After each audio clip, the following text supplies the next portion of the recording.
O Vozes dos Biomas está no ar. Confira a entrevista de hoje e vem com a gente!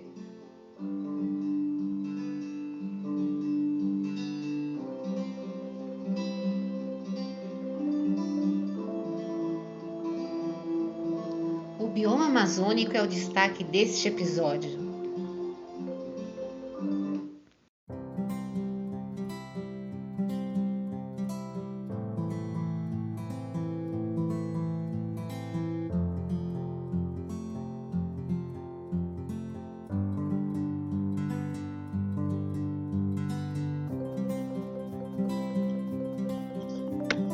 A escolha das matrizes elétricas e energéticas no bioma amazônico tem influenciado significativamente no estado de conservação do bioma. De pequenas centrais hidrelétricas a projetos de extração petrolífera, as pressões já começam a ter efeitos importantes nesta região do Brasil, que ao mesmo tempo ainda apresenta uma parcela significativa de famílias que não têm acesso à eletricidade. E como é o panorama de acesso a energias limpas, como a solar, eólica e biomassa? Para falar dessa conjuntura, nosso 88º convidado no programa Vozes dos Biomas Blog Cidadãos do Mundo é o engenheiro elétrico Ricardo Baitello, doutor em Planejamento Energético pela Escola Politécnica da Universidade de São Paulo, que é pesquisador do Grupo de Planejamento Integrado de Meio Ambiente, IEMA. Em sua trajetória, Baitello também atuou como coordenador de campanhas na área de clima e energia do Greenpeace Brasil, especialista técnico da Associação Brasileira de Energia Solar Fotovoltaica, Absolar. Baitello, obrigada pela sua presença. E a primeira pergunta, que eu te dirijo é: qual é a predominância das matrizes energética e elétrica presentes na Amazônia? E que tipo de influências exercem sobre a conservação do bioma? Obrigado, Sucena, pelo convite. É um prazer estar aqui com vocês. Em relação à matriz energética da Amazônia, é importante entender que quando a gente fala da matriz energética, a gente está falando tanto da eletricidade, que é fornecida para as cidades e para as comunidades, quanto da energia que vem pelos combustíveis, ou seja, para o setor de transportes e para o setor de indústria. Esse é um ponto bastante interessante, A matriz da Amazônia, ela tem um comportamento, um perfil um pouco diferente da matriz média brasileira. A matriz energética brasileira tem aí aproximadamente 40% de energias renováveis, se a gente considerar a eletricidade renovável e o etanol e o álcool, e o resto de energias fósseis. No caso da Amazônia, a matriz elétrica amazônica, ela tem uma predominância muito grande de fontes fósseis e, por consequência, a matriz energética também. Então, seja para transportes, seja para geração de eletricidade, tem um predomínio muito grande do diesel, em comunidades isoladas, tem um predomínio de combustíveis fósseis, como gás natural, diesel e óleo combustível para as termoelétricas que abastecem a região, e o restante é complementado aí com hidrelétricas de diferentes tamanhos, tanto de pequeno porte quanto de grande porte, nas últimas décadas, mas é importante colocar que a matriz é muito mais fóssil que a média nacional. Isso traz, sem dúvida nenhuma, impactos para o bioma, para a biodiversidade, tanto para a perda dessa biodiversidade, não importa se a gente está falando da construção de hidrelétricas, cujos projetos acarretam nessa perda, ou se a gente está falando também de térmicas, a exploração do petróleo, o vazamento de petróleo e a emissão de poluentes também acarreta aí em impactos diretos à fauna e à flora. Então, esses seriam os gerais de impactos que a gente vai poder detalhar mais adiante. E com relação à Amazônia, quando a gente fala em Amazônia, a gente pensa na Amazônia legal, mas também a gente tem a Pan-Amazônia, Então, está tudo interligado. Pensando que tem os outros países, que fazem parte também, no nosso continente. Eu gostaria que você falasse que no IEMA publicou um relatório que trata da exclusão elétrica nessa Amazônia legal. Quem não tem acesso a essa energia elétrica, né? Quem são essas pessoas, né? Eu gostaria que você pudesse explicar um pouquinho para a gente esse trabalho que vocês desenvolveram. Certo, o IEMA está empenhado nos últimos anos em realmente mapear a situação da universalização do acesso à energia elétrica, que é um direito previsto, né, na Constituição a todos os brasileiros, mas que ainda não é garantido até o momento, né? Então, é importante colocar que nos últimos 15, 20 anos foram feitos muitos esforços, né, desde os últimos governos, né, desde Fernando Henrique, Lula, e agora no governo atual com diferentes programas, né, que foram mudando de nome, né? Então o mais significativo foi o Luz para Todos, que encarou uma situação de 15 milhões de brasileiros, né, da população total sem acesso à eletricidade. Então tem uma divisão bem clara dessa população sem acesso entre comunidades isoladas e comunidades remotas. As comunidades isoladas são as que ainda puderam ser contempladas pela extensão da rede, pela extensão do sistema de distribuição, que é a alternativa, vamos dizer, ainda menos complexa. Então, esse avanço foi feito nos últimos tempos, o Luz para Todos conseguiu dar conta de parte dessa população, que ela continua, na verdade, crescendo ao longo do tempo. E hoje, a estimativa do IEMA chegou num resultado próximo a 1 milhão, então são 990 mil pessoas sem acesso à energia elétrica, e justamente a nossa estimativa é para comunidades remotas, ou seja, aquelas com uma dificuldade clara, né, um impeditivo de você simplesmente estender a rede de distribuição. Então, essas comunidades estão situadas principalmente nos estados do Pará, Amazonas, Maranhão, Acre e Rondônia, e tem um recorte, né, territorial de terras indígenas, territórios quilombolas, unidades de conservação e assentamentos rurais. Então, basicamente, essa população, parte dessa população vai ser endereçada pelo Mais Luz para a Amazônia, mas a gente, junto com essa discussão de não atendimento, a gente está também levantando a problemática de qual é o acesso justo para essas populações, né? Por enquanto, parte desses 15 milhões foi contemplada com atendimento de suprimento de eletricidade para uso doméstico, né? Então, uma pequena quantidade de energia para iluminação, para geladeira, mas que não permita o real desenvolvimento dessas comunidades. Então, a próxima etapa do nosso projeto visa justamente estimar qual é a quantidade de energia justa para proporcionar o desenvolvimento econômico e o desenvolvimento educacional também, de saúde de todas essas populações. Então, para isso, a gente também pretende fazer um levantamento de todas essas atividades produtivas, né, pensando muito na Amazônia, no conceito do que pode desenvolver a região, mantendo a floresta em pé e não trazendo infraestrutura na Amazônia para fora dela, né? Então, acho que esse é o cerne dessa grande discussão que está sendo feita aí nos anos mais recentes. Isso é bem importante, né? Porque também tem a questão da justiça socioambiental, né? E o quadro de vulnerabilidade, né? Que são expostas essas famílias, né? E como elas também vão se gerar renda, né? Economia, né? Dentro, né, dessas comunidades, assim, lugares ermos, né, como você está falando, né, às vezes tão isolados e não têm acesso a nenhum serviço, né, de gratuidade, também de saúde, enfim, né, de própria questão da alimentação, segurança alimentar também, né. Bom, aí a gente vai entrar num outro tópico, né, que é extremamente importante, né, na Amazônia, e que tem dado polêmica, né, a gente pode dizer isso. Quais são as principais implicações da presença e projetos futuros, né, de implementação de hidrelétricas de pequeno a grande porte na Amazônia? Eu gostaria que você pudesse citar exemplos para a gente, para poder entender a dimensão de impactos também.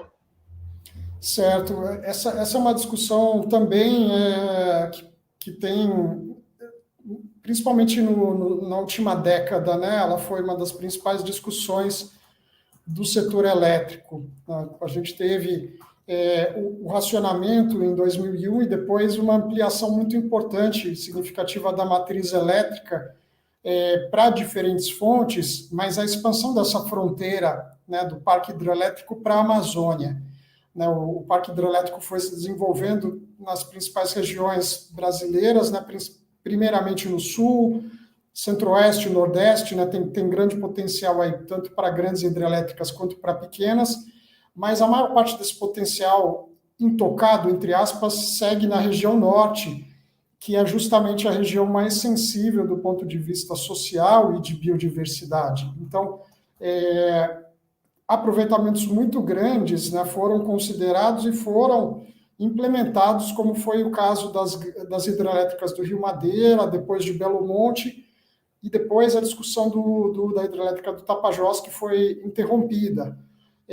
Então, a grande discussão que foi feita pelo lado técnico foi que as hidrelétricas tinham que manter a sua participação na matriz elétrica brasileira, dado o potencial, e além disso, que fossem construídas hidrelétricas com reservatórios, né, que teriam a capacidade aí de estocar energia e de gerenciar esse despacho, essa geração de energia.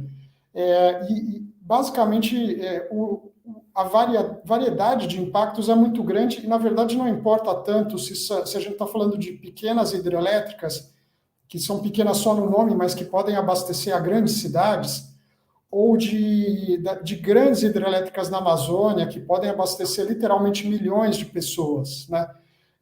Basicamente, a gente tem um rol de impactos sociais e ambientais que são variáveis, porque um projeto vai ser diferente do outro, muito específico, de acordo com o rio, de acordo com a queda d'água, da turbina utilizada, mas, de forma geral, a gente pode colocar diversos fatores, né? Desde o impacto no patrimônio arqueológico, né, para o transporte, ou seja, para a construção das linhas de transmissão, que também vão incorrer, provavelmente, em desmatamento e abertura de corredores, interferência no transporte de sedimentos dos rios, isso se verificou muito no Madeira, também agora em Belo Monte, mudanças hidrológicas, né, no caso de Belo Monte, com a volta do Xingu, né, então você seca trechos do rio que eram usados para pesca e você tem que fatalmente, né, o empreendedor tem que fatalmente realocar essa população, que é uma problemática social bastante séria.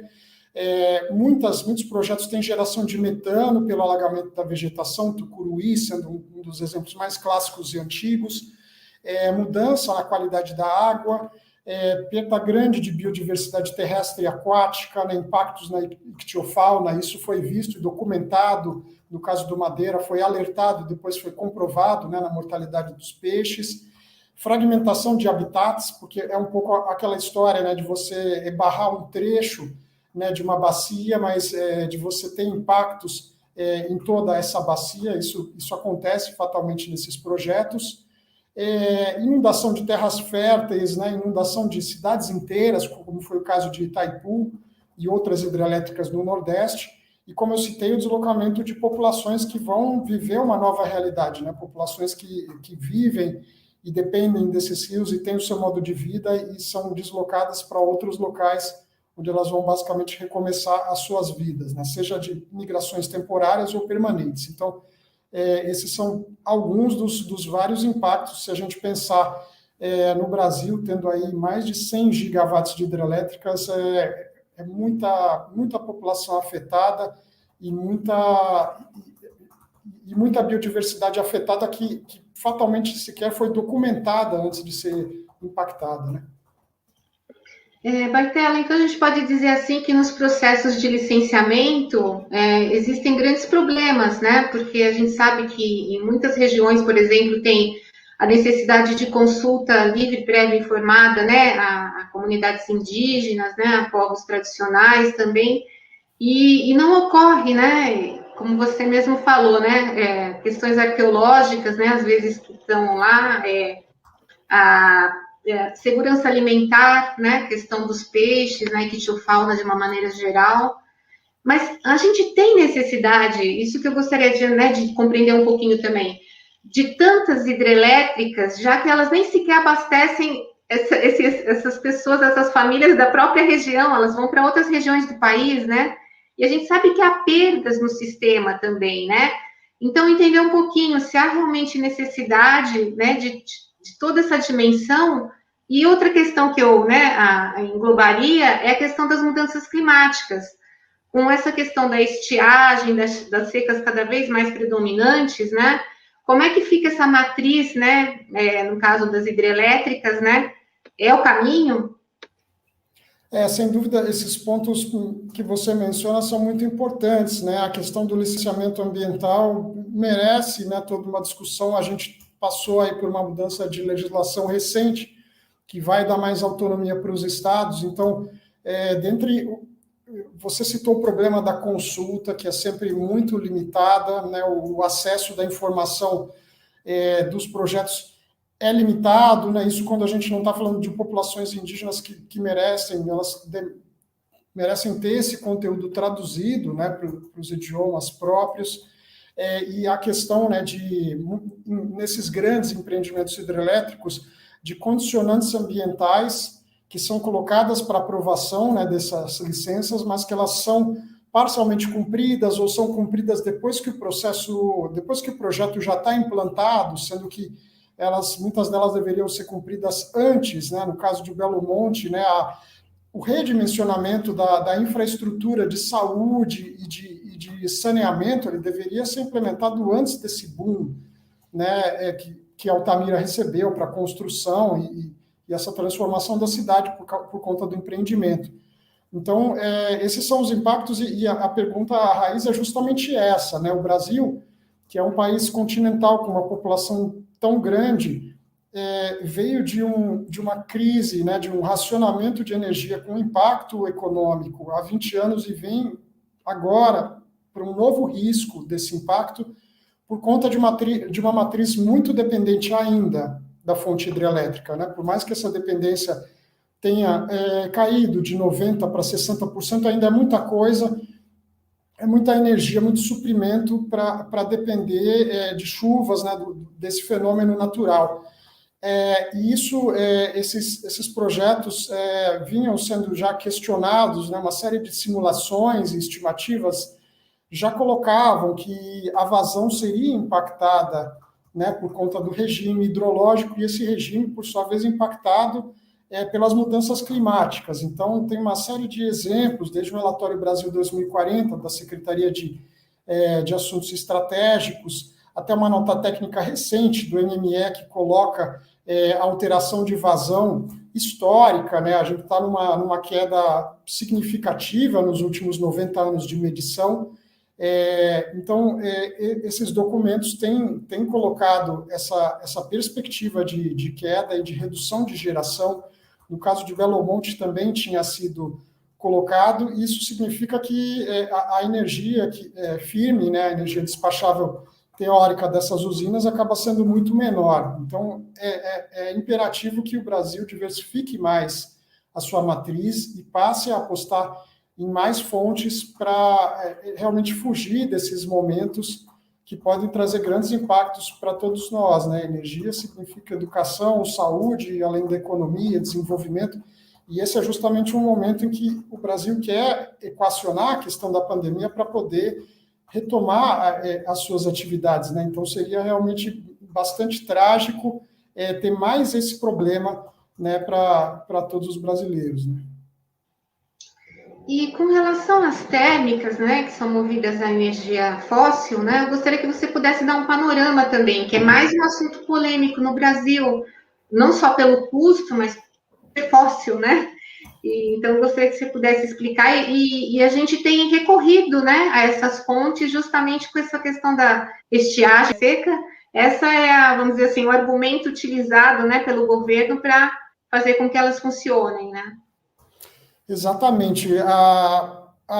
O paliativo, né, quando acontece uma geração menor de hidrelétricas e uma queda dos reservatórios, é o uso de termoelétricas fósseis. Hoje a gente está usando mais de 30% da energia do Brasil está vindo diretamente dessas térmicas, com impacto direto na tarifa paga por todos nós, né? Essas fontes são as mais caras da matriz elétrica, justamente pelo custo do combustível, né? Então, não é necessariamente caro construir as termoelétricas, desde que elas sejam usadas em caráter emergencial, mas elas estão sendo usadas em tempo integral nesse momento. Então, esse é um ponto muito importante. Por mais que a gente tenha esse conjunto de térmicas muito maior do que ele era disponível em 2001, o impacto inicial é sobre o aumento da conta de luz. O outro impacto é justamente o aumento das emissões de gases de efeito estufa.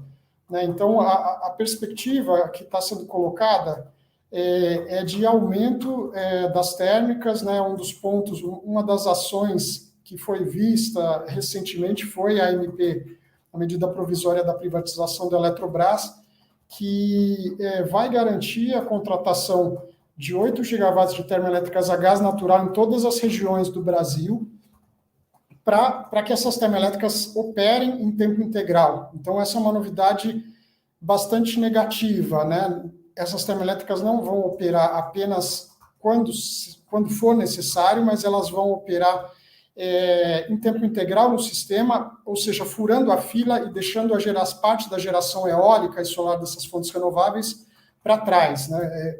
Podendo, inclusive, acontecer o desperdício de energia solar e eólica da matriz. E o outro ponto também, em relação às termoelétricas, né, especificamente no caso dessa MP, é que as termoelétricas previstas para a região norte e nordeste devem ser implementadas em estados que não tenham infraestrutura de escoamento de gás natural. Então, isso é mais um impacto de custo que vai direto para a tarifa do consumidor e também impacto possível, né, ambiental, né, com a expansão desses gasodutos, possivelmente em áreas florestais na Amazônia. Eu gostaria que você explicasse um pouquinho só para o nosso internauta, né? O que é uma termoelétrica, né? Até para entender como é que é o funcionamento dela e esse impacto, né, de geração de gases de efeito estufa, né, que tanto se fala, né, e se combate, né, na atualidade.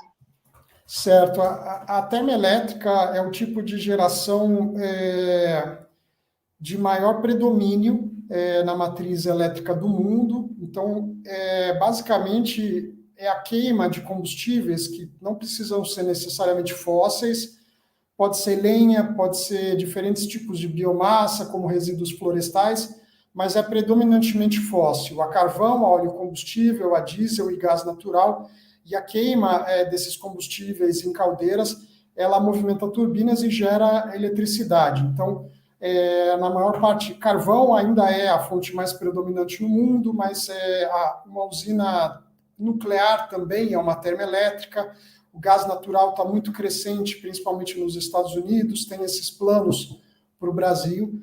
Então, esse é o momento em que o mundo inteiro está debruçado em reduzir esse tipo de geração para cumprir o combinado com o Acordo de Paris, né, as metas domésticas de redução de gases de efeito estufa, e o Brasil tem essa aspiração de reduzir as emissões, mas o que está fazendo em termos de lei é o contrário, né, aumentar a expansão do gás natural ainda até meados dos anos 40, que é o que está previsto nessa medida provisória.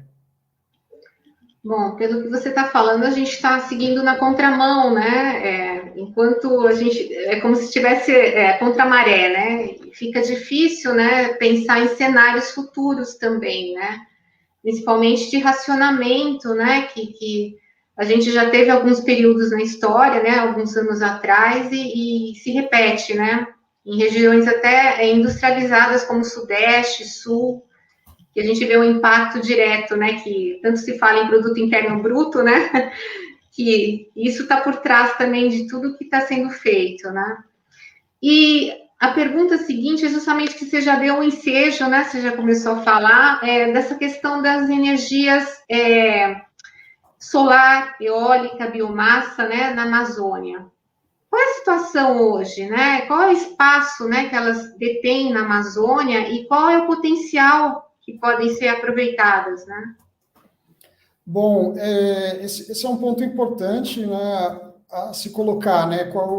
Ou seja, as outras renováveis da matriz brasileira, além da hidrelétrica, né? O Brasil tem ainda um predomínio hidrelétrico, por muito tempo teve a biomassa, né, principalmente por meio aí da cogeração a bagaço de cana como a segunda fonte renovável, né, de maior representatividade. Esse cenário mudou bastante nos últimos 10 anos. Hoje, a eólica é a segunda fonte da matriz elétrica brasileira e a solar vem crescendo de maneira exponencial. Hoje, ela já tem uma geração, se você somar a geração de pequeno porte, não só das usinas, das fazendas solares, ela já supera a geração, não supera gás natural, mas supera todas as outras gerações fósseis do Brasil. Então, isso sim é uma boa notícia, mas quando a gente olha a região norte, né, e a Amazônia, ainda existe muito pouco implantado, né, existe um campo muito grande. A gente pode observar o ranking de solar, por exemplo, de estados do Brasil. Sem dúvida, o Sudeste e o Nordeste são as duas áreas onde a fonte se sobressai, seja de pequeno porte, seja de grande porte, mas na região Norte ainda tem realmente muito pouco, em todos os estados amazônicos. No caso da eólica, também é a mesma realidade, mas por uma função de potencial, né? O potencial eólico ele acontece muito mais em Roraima, nos estados mais litorâneos, né? Em Roraima e no Pará. Mas a energia solar ela tem potencial, por mais que o nível de radiação seja menor na região norte e na região sul do que no nordeste, no centro-oeste, isso não significa que o potencial não esteja lá. Então, é possível fazer essa expansão, né? A resposta não é só no recurso solar, mas nos incentivos, né, como tributação, e no payback, ou seja, né, na atratividade em comparação à tarifa das concessionárias desses estados ou dessas localidades. Então, tem todo o potencial para ser explorado. E quando a gente fala de regiões isoladas e remotas, a atratividade até cresce, né, porque na situação dessas comunidades que a gente citou no começo, é muito mais barato você fazer uma combinação de geração fotovoltaica com baterias do que você tentar expandir a rede de distribuição até esses locais. E também seria outra alternativa você produzir energia através de, né, por geradores, mas não por diesel e sim por óleos vegetais. Então, tem diferentes potenciais prontos para serem usados nessas regiões por energias renováveis, né? Esse potencial ainda não foi destravado, né? Nós temos aí o Mais Luz para a Amazônia, que pretende fazer um atendimento essencialmente doméstico dessas áreas, mas a discussão vai ter que se ampliar, né? Existe uma demanda reprimida muito grande no Brasil, né? Não basta você atender com os requisitos mínimos, mas essas populações precisam de energia para comunicação, para internet, para saúde, e nesse sentido, eu acredito que a energia renovável pode dar conta de toda essa demanda, né? A gente vai ter que descontinuar o uso da geração a diesel, que traz um impacto muito grande sobre a despesa dessas famílias, e isso impacta a potencial renda que essas famílias possam ter. Bartelo, pelo menos nos últimos anos, uma das questões que eram sempre levantadas é que, por exemplo, a energia solar ainda seria cara, né, por causa dos itens, né, de componentes. Isso mudou, né, dos anos para cá? A gente já pode dizer que é mais acessível? O que, né, a gente pode dizer a respeito dessa questão da acessibilidade a esses mecanismos, né? Sem dúvida, a energia solar é mais acessível, e isso acontece por uma somatória de motivos, né? A gente tem... O primeiro fator que já ajuda é o recurso solar brasileiro, né? A gente tem uma média, a grosso modo, o dobro de muitas áreas do mundo, né? As nossas áreas menos favorecidas são mais positivas do que as áreas mais favoráveis de países europeus como a Alemanha e talvez Espanha. A outra questão é a queda do preço das tecnologias, então não só, né, dos painéis ou do sistema fotovoltaico, mas de todos os componentes, né? Quanto mais o ganho de escala, mais esse custo vai caindo, mais a tecnologia vai se nacionalizando, vai dependendo menos do dólar. O governo, né, os governos federal, estadual, municipal, têm uma lição de casa que, de certa forma, tem sido feita de incentivos, desoneração de ICMS e de diferentes impostos municipais e estaduais.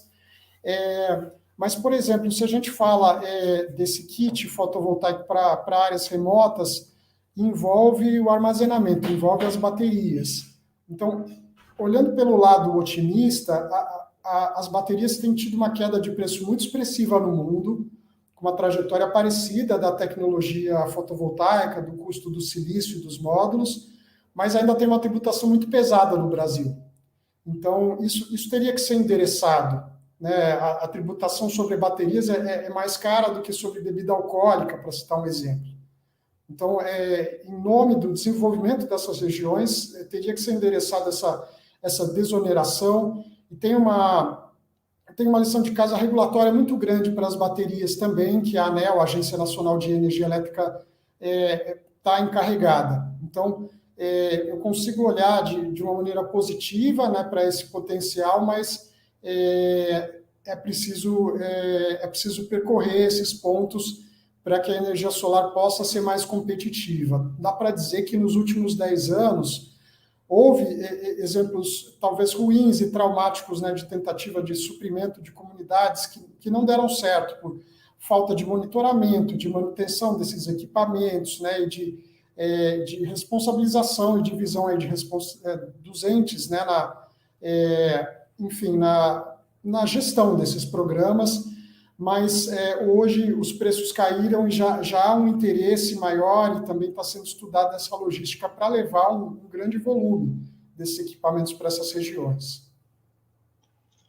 É um assunto ainda que a gente vai ter que muitos anos, né, para poder, né, ver um outro cenário, né, talvez aqui, principalmente no Brasil. Eu achei interessante porque você falou a Alemanha tem tão menos, né, incidência solar, né, e tem uma quantidade, né, de energia solar, assim, fundamental lá na Europa, né, então é um bom exemplo, né, para a gente pensar também.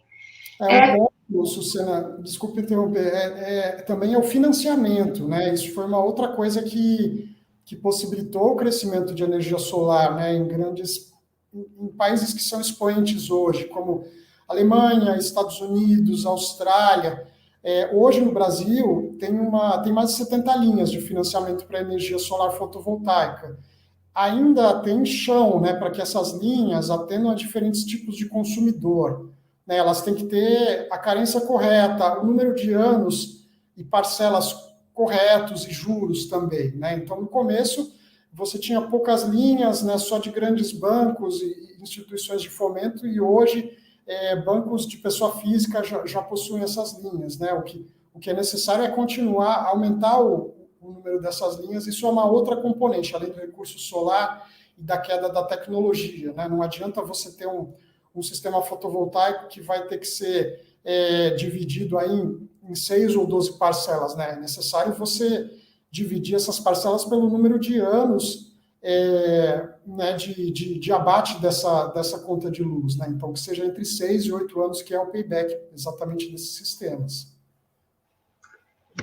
E vai mais uma questão aí para você, com relação ao petróleo, né? Acho que poucas pessoas sabem, né, que há projetos, né, de extração petrolífera na Amazônia, né? A gente geralmente pensa em alto mar, fora, né, em outras localidades. Eu gostaria que você falasse a respeito disso e também quais são os impactos, né, desses projetos, né, e potenciais impactos, né? Certo. De fato, a visibilidade maior da exploração de petróleo no Brasil é no mar, né? Principalmente com o pré-sal, a mudança desse panorama foi muito rápida, né? Hoje, mais de 90% da exploração de petróleo no Brasil já é feita no mar e muito concentrada, né, entre Sudeste e Bahia, né, e Nordeste.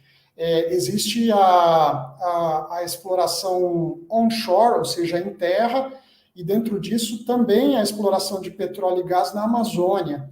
É claro que a maior parte do potencial está no mar, mas existe interesse de empresas internacionais e nacionais de explorar petróleo na Amazônia, e a Agência Nacional de Petróleo tem oferecido, por meio de um mecanismo que se chama oferta permanente, ou seja, não é um leilão de um dia, mas é uma oferta que fica, né, permanentemente com blocos podendo ser arrematados por empresas.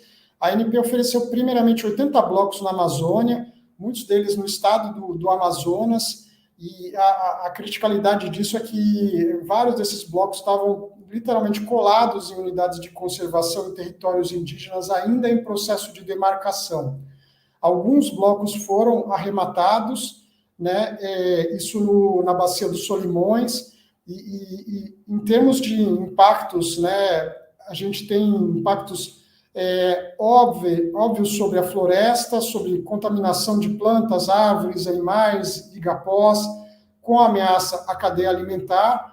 E em segundo ponto, a questão de potenciais vazamentos, como aconteceu na Amazônia peruana, é extremamente crítica e é mais difícil de ser endereçada do que um vazamento em água, né? Então, esse tipo de vazamento tem uma complexidade muito maior de se limpar esses biomas e envolve também o desmatamento. Então, essa é a realidade que nós temos no momento, e o interesse das empresas e dos governos é de leiloar esses blocos, porque esses blocos eles são intensivos em gás natural também, e a estratégia é que esse gás natural alimente termoelétricas nessas regiões, né? Então, a estratégia é também levar eletricidade para essas regiões, o que leva a gente de novo para essa discussão, né?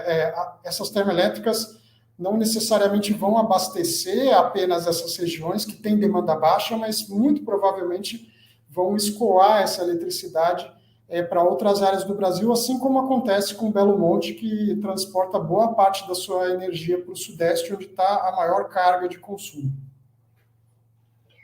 Bom, dentro do que você está falando, a gente entra num outro assunto que é o planejamento energético, né? Tem os planos decenais de energia, né? Que isso compete ao governo e outros entes, né? Gostaria que você explicasse para a gente e também como é que a sociedade pode fazer o monitoramento, porque não é um assunto assim que todo mundo saiba, né? Com facilidade ou seja informado, né? Para o grande público também. Esse é um ponto bastante importante.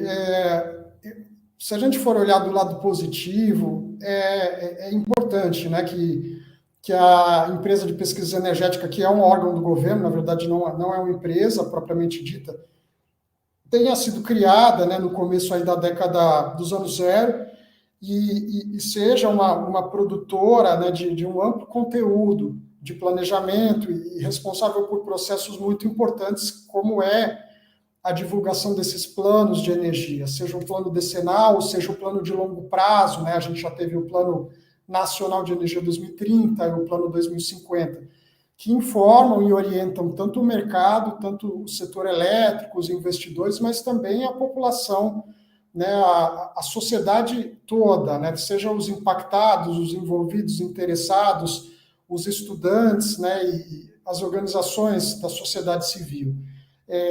Isso é um ponto, né? Então, o plano decenal de energia, por um lado, a gente vê um esforço, né, de atualização, de aprimoramento ano a ano, mas, ao mesmo tempo, esse plano ele está passível de críticas, porque ele sai em função provisória, né, ele é colocado em consulta pública para receber contribuições, mas em grande parte dos casos essas contribuições elas não são internalizadas no plano, na versão final do texto do plano que é publicada.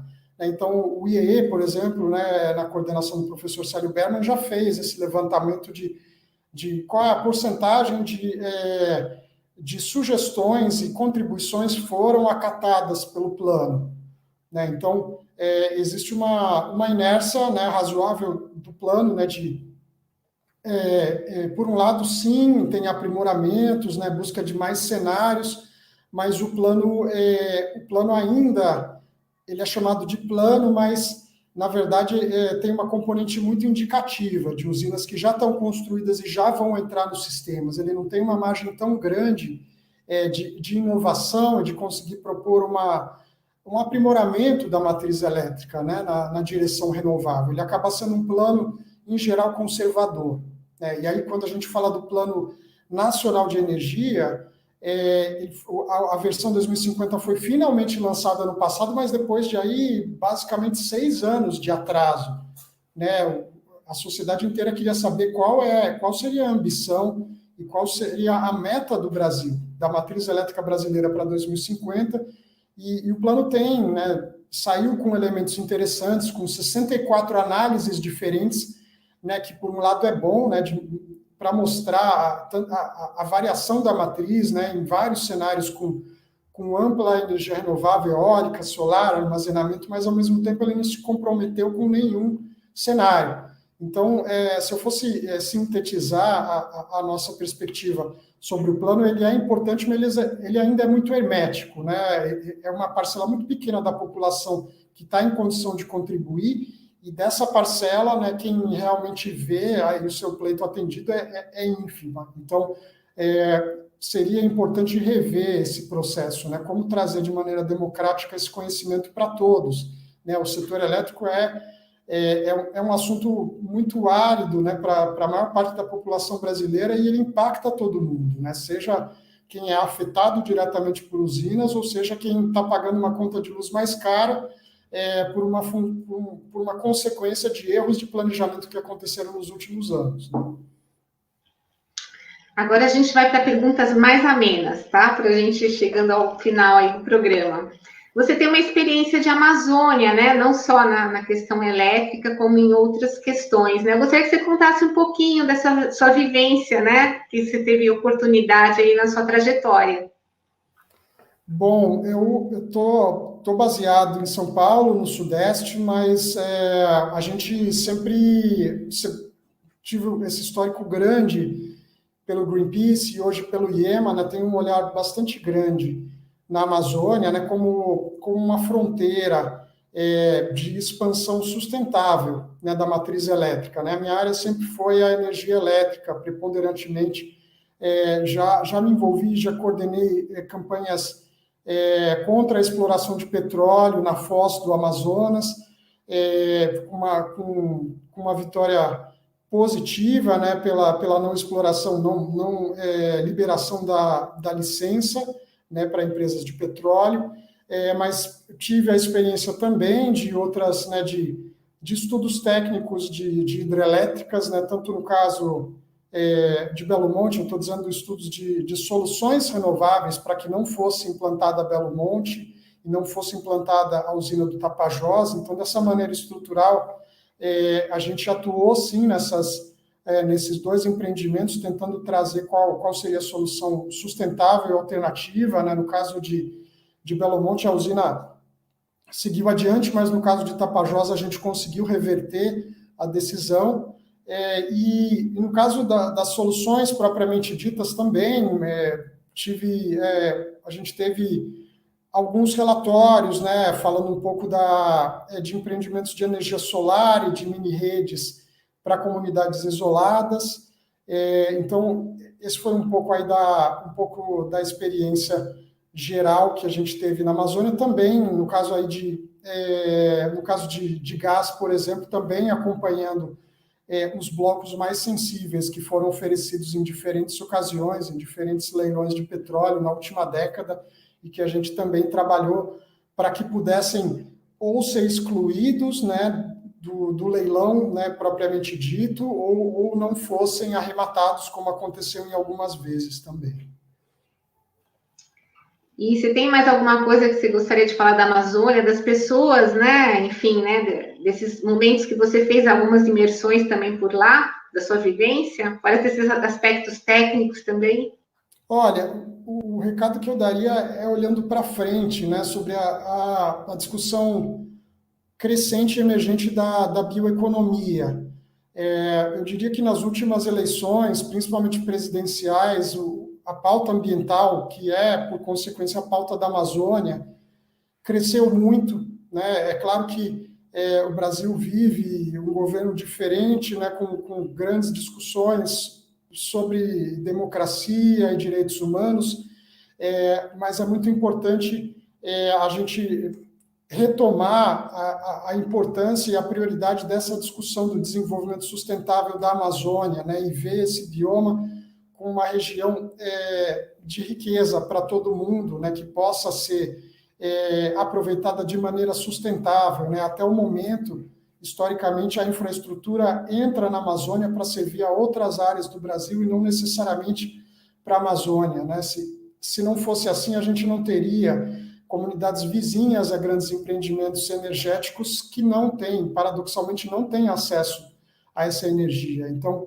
o que a gente está tentando trazer nessa discussão, e eu não digo só o IEMA, ou Greenpeace, ou todas as organizações atuantes na Amazônia, mas também, principalmente academia, instituições de pesquisa, como essa bioeconomia poderia ser aproveitada, né? Qual é o enorme potencial de bilhões de reais ou dólares que poderia ser aproveitado para manter a floresta em pé e provocar o desenvolvimento econômico e social dessa população. Então, eu acredito que essa seja a grande missão, né, que o Brasil precisa, dentre outras grandes missões, mas que o Brasil precisa realizar na próxima década.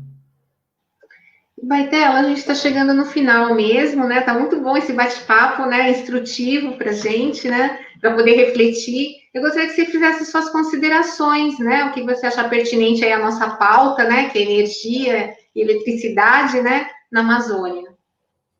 Olha, eu diria que a gente está, de certa forma, a energia e o setor elétrico estão em grande discussão, né? Nos últimos meses, seja por conta dessa MP da Eletrobras, que trouxe todos esses efeitos colaterais, ou seja pelo risco de racionamento. Eu convido todo mundo, né, a se informar sobre eletricidade, sobre energia, né, sobre esses impactos, sobre o que a gente pode fazer, seja para cobrar mais planejamento, cobrar decisões corretas aí dos parlamentares, dos nossos governantes, né? A gente tem hoje nós temos uma facilidade muito maior de acesso a conteúdo, tem muitas instituições produzindo análises, né, seja o IEMA, sejam outras organizações, a sociedade civil está muito mais mobilizada para esse assunto e é possível acompanhar, né, eu sei que está todo mundo acompanhando a CPI da Covid, mas tem outras comissões, comissão de energia, pela qual é possível acompanhar essas decisões, então a gente precisa manter a pressão em cima dos governantes e precisa também ficar de olho nos programas, né, das eleições para que a gente possa fazer escolhas cada vez mais conscientes. Bom, gratidão por sua participação. Obrigado, Sucena, obrigado pelo convite a todo mundo que está vendo aqui a gente.